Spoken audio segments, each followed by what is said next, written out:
Merci, monsieur le journaliste. Comme d'habitude, le bureau du Conseil supérieur de la magistrature s'est réuni quand il y a besoin. Et aujourd'hui, nous nous sommes réunis pour examiner certaines questions de l'heure. Et un communiqué a été préparé à cet effet et il sera lu par le premier vice-président du bureau du Conseil supérieur de la magistrature en la personne du procureur général près la Cour constitutionnelle. Communiqué officiel du bureau du Conseil supérieur de la magistrature. Le bureau du Conseil supérieur de la magistrature s'est réuni ce mercredi 4 septembre 2024 dans la salle de plénière de la Cour constitutionnelle au sujet de la tentative d'évasion qui a eu lieu dans la nuit du 1er au 2 septembre 2024 à la prison centrale de Makala et de la note circulaire numéro 008-CAB-ME-JS 2024 du 2 septembre 2024 signée par le vice-ministre de la Justice et garde des Sceaux relative à l'interdiction de transfèrement des détenus préventifs à la prison centrale de Makala et à la prison militaire de Ndolo. À ce propos, le bureau note ce qui suit. La prison centrale de Makala fut construite en 1957 avec une capacité d'accueil de 1500 détenus pour une population de plus ou moins 250 000 habitants de la ville de Kinshasa.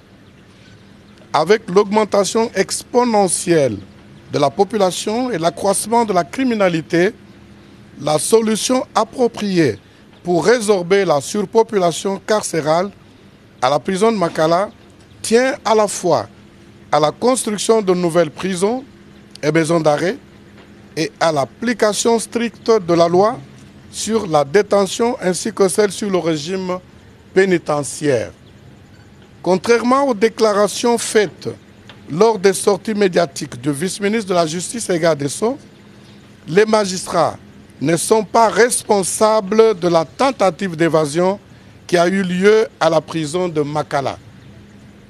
Certes, l'arrestation est l'exception, mais devant la hausse de la criminalité dans la ville, les arrestations et les détentions opérées par les magistrats constituent une réponse légale et idoine pour sécuriser la population.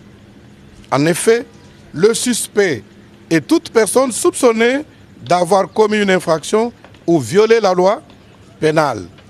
Demander au magistrat de ne pas l'arrêter ni le transférer à la prison ou à la maison d'arrêt constitue une violation flagrante de la loi et surtout une autre manière d'installer au sein de la société congolaise les règles de vengeance privée et la loi du plus fort.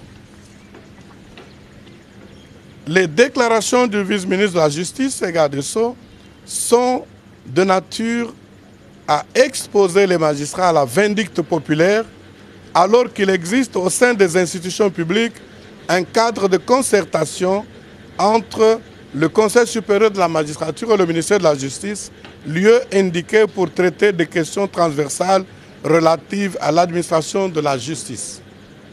Le bureau du Conseil supérieur de la magistrature invite les magistrats à poursuivre l'accomplissement des tâches de la profession dans le strict respect de la Constitution et des lois de la République pour l'émergence de l'État de droit en République démocratique du Congo. Par conséquent, ils sont tenus de rester calmes et de respecter en toutes circonstances les règles d'éthique et de déontologie. Le communiqué est signé par le président du Conseil supérieur de la magistrature et tous les membres du bureau du Conseil supérieur de la magistrature. Je vous remercie.